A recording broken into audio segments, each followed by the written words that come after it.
Hello, everybody. Like everyone who doesn't live underground, I watched the Halo Infinite gameplay demo, and I noticed something about how I thought and felt when I watched it that made me think about the community's response to things that 343 reveals overall. And I'll get to how I felt about it and some thoughts and some things I picked out.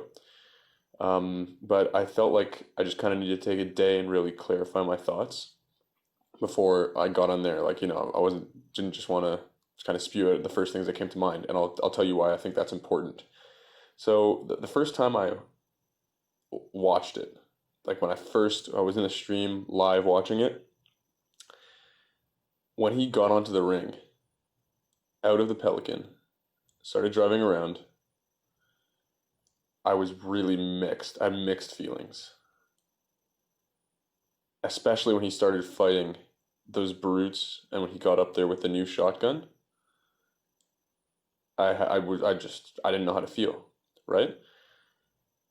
Because this whole thing felt foreign and I felt weirded out. And everybody in the community always goes and says, this doesn't feel like Halo to me.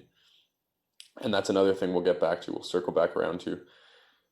Um, but just to get something out of the way, there's something about the community that I think needs to be addressed. I'm sure other people have already addressed it, but this is some thoughts I have. Basically, the way I look at it, the Halo games that 343 have made kind of remind me of McDonald's in a way. You go to McDonald's, you get the fucking double cheeseburger and fries, you eat it, and you go, oh, I feel like garbage. It was so salty, it was so nasty, it was so much food, and it didn't even taste that good. And somehow, right, you go to McDonald's expecting to spend $5, somehow you fucking spend $10, $12, and you don't know how you did it. But all you know is the money's gone. And at the end of it, you're not even full. You're like, oh fuck, I'm hungry again, You're like, fuck, I hate McDonald's. I hate this bullshit. I hate how I feel after eating McDonald's. Then your buddy calls you up and goes, hey, we're going for a Don's run. And what do? You fucking say, sign me up, buddy. We're gonna go get some Dons. We're gonna go get some McFlurries. We're gonna go get some McDoubles. We're gonna go get some fucking McChicken nuggets. And I think that is sort of the approach that some people have, right? Like the same gung ho kind of in that people were about Halo 4 was the same kind of gung ho in that people were about MCC. And MCC was good, but like we saw, it really was flawed at the beginning. Same gung ho in. Now, I'm not gonna pretend I didn't fall for that. I was really hyped about Halo 5. I believe that they could correct their mistakes. I feel like a lot of people, the third time, fourth time in a row, were gung ho in about Halo Infinite. Like this was going to be the life changing game. Like this was going to lift them out of the slums or something, you know. But it's just at the end of the day, the classic Halo games are more than just video games, in my opinion. But 343, you know, they're making games. They're not making life changing experiences. I mean, or at least from what I've seen, I think most of us can agree that they're just making games. MCC is beautiful, but they didn't like really add any. Well, they added new content, but they didn't make any new games, right? So basically, what I'm trying to say here is, as a community, I think we got to stop thinking with our dicks, and this goes a lot of ways. What I mentioned before with being hyped for every new Halo game that comes out, like it's gonna change our lives. That's, I think that contributes to the problem because we're not. I think we're like the problem is with communication between the community and the developer because every time something new comes out, and I fell for this time. Every time something new comes out, we always look at it and we go, you know what? That's not Halo. Back in my day, two sticks in a rock for the whole platoon, and we had to share the rock. You know what I'm saying? But if you okay, so rewatch the demo, or think about when you watched it before you went in. What exactly did you expect? If there was 100, 200, $300 riding on you betting correct what it was going to be like, what did you exactly expect it to be like? And tell me if what you believed or hoped or expected it to be like genuinely, genuinely, don't lie to yourself.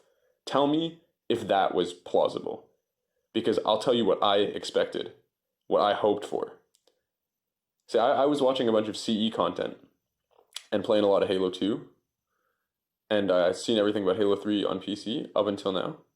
And I tell you, honest to God, I genuinely thought or hoped that it was just going to be like another Combat Evolved with Halo 3 mechanics and new graphics.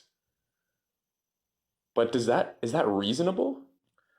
So yeah, basically what I mean, like I said, by stop thinking with your dicks, just in general, overall is this community is obsessed with cool shit. Okay? Halo's a very cool game. There's a lot of cool shit in Halo. Can't let that overtake ourselves. We can't get too hyped for games so that we let ourselves down. We get into like a cycle of grief, almost like we lost a friend. And there's this thing called there's this idea that I have. Basically, it's called my Halo game, right? Everybody has their Halo game, and whatever is in their Halo game is good, and whatever isn't is bad. And I'll give you a couple examples because that's a little bit of a weird idea, but I have this, like, I fall for this too. In terms of campaign, I think CE probably complete. It was the most complete, most thorough experience. And when I saw stuff that it just wasn't CE, I was like, oh, this isn't Halo, Same way another guy would have looked at the game and gone, this doesn't have dual wielding. This isn't Halo because it doesn't have dual wielding, like Halo 2, his favorite game, or Halo 3, right? Like, that was criticism of Reach, that they took out dual wielding. Fuck dual wielding. I hate dual wielding. Dual wielding ruined so many weapons, and it's a gimmick. Think about from Halo CE to Halo 2. The Needler, the plasma rifle, the fucking pistol. Remember that? Oh my god. It's like 24 rounds to kill. It's like 2 full mags to the body or something like that. Those guns were ruined. And look at Halo 3, right? They knew that. They knew that they ruined those guns. So you know what they did? You couldn't dual wield the Needler anymore. They brought back the assault rifle because the SMG wasn't doing it, wasn't cutting it. Right? And in terms of negatives, like when I talk about my Halo game, boy, do we come down hard on games that are not like my Halo game, like Halo 4. The story and the music, I think, are the two key things between Halo 4 and Halo 5 that you really notice the difference in the two games because of those two things. Right? Halo 4 story, a lot of people, they play that story, they go, God, why are these characters like this? Like, why are they communicating? Why are they talking? Why are they not just doing their job, Like Lasky, Del Rio, yeah. Lasky, Del Rio, Palmer. I loved Palmer's intro. I'll tell you why. Halo 4 to me felt like the whole UNSC was greater, but they're living in a shadow of their past success, right? They kind of look like the Spartans were all kind of frat boy-y. I'm not a big fan of that, to be honest, but it was like they were living on the corpse of their ancestors, kind of. Like the success of their ancestors is what's propelling them forward, not their own success in a way. And then this old threat comes back, and that old guy chief has to come back and just fucking save the day, And it comes not from kicking him to the curb, the old guy, right? It comes from respecting him. That's what Lasky does. Del Rio is telling him, telling him off, but Lasky's sticking with him. And so this intro from Palmer just shows this complete, utter lack of respect that she has for her predecessor, to this person that was so successful. And as a Spartan 2, yeah, he's taller than her. That's the funny part. He is taller than her. He's already so much taller than her. She goes, I thought you'd be taller. The Spartan 4 goes, I thought you'd be taller. And it just shows like they're kind of not learning from their mistakes. They're kind of living on the success that Chief brought them. They're not making their own success. And that was, I think, for me, a big impact to the story. Like I think that emotion, that environmental atmospheric feeling of living in the shadow of your ancestors, that really made it cool when the threat like presented itself to the UNSC. And the music, oh my God, Halo 4's music was good. Wasn't Halo music, I'll give it that, but it was good music. And honestly, for a game that with loadouts and kill streaks and shit, I don't want the loading screen to say to play the main theme. That would just make me feel like shit whenever I load it up. Oh God, this is what it's become. I have to load in with armor abilities and shit. No, I don't want that. Halo 5 on the other hand, right? Halo 5 soundtrack had the main theme, had two or three songs that I enjoyed, but other than that, it was just fucking, it was the emptiest sack of shit. Like, what was that soundtrack? I can't remember any. I can remember two, Blue Team and the Trials. I think it was called the Trials. Those two are the only tracks I remember.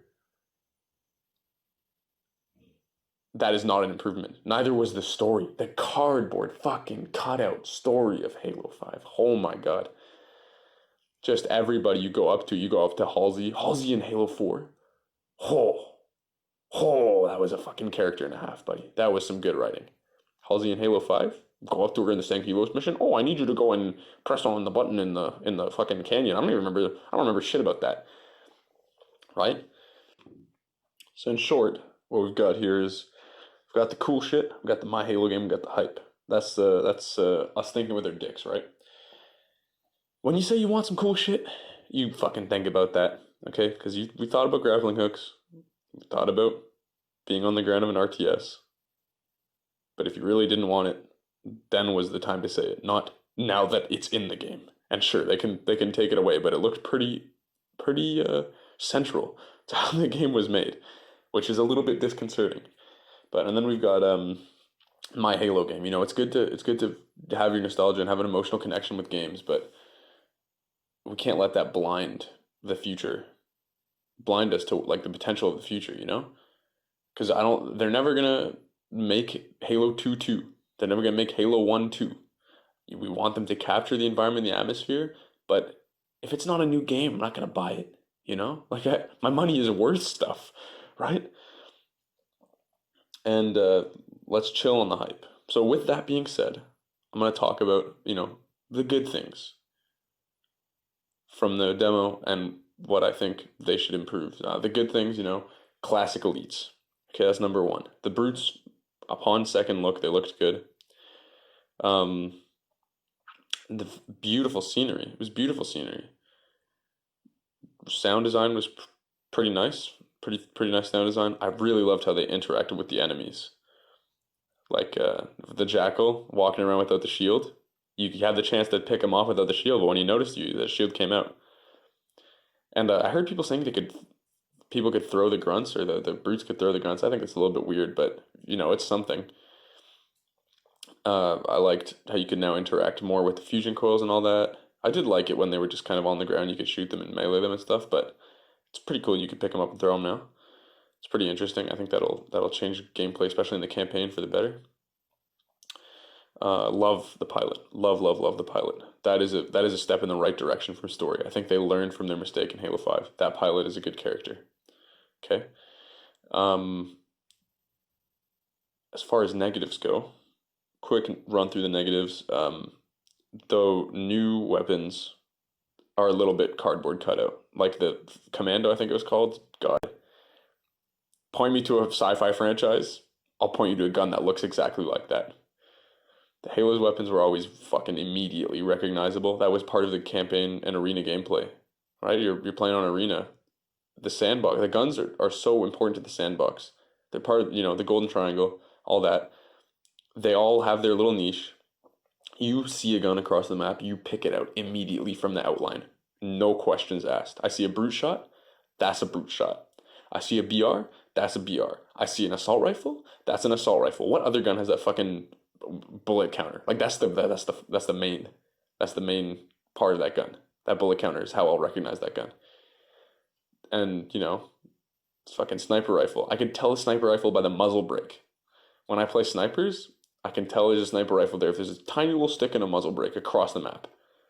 So I think working on making those guns a little bit more recognizable, like the one that shoots the red beams of whatever it's called. I don't know, is that plasma? Whatever it is. It's just a fucking box, man. Like I can't deal with boxes. The guns need to look recognizable, immediately recognizable. So yeah, that's what I have. I'm I hope you guys can kind of see what I'm seeing. I'm seeing looking at it the first time and not recognize it and think it's a weird, and looking at it the second time and kind of seeing the benefit of it, seeing the good side of it. So if you watched this far, well, I hope you enjoyed the video and let me know what you think. Am I an idiot or am I making some sense here? And stay tuned for more Halo content. I'll see you guys around.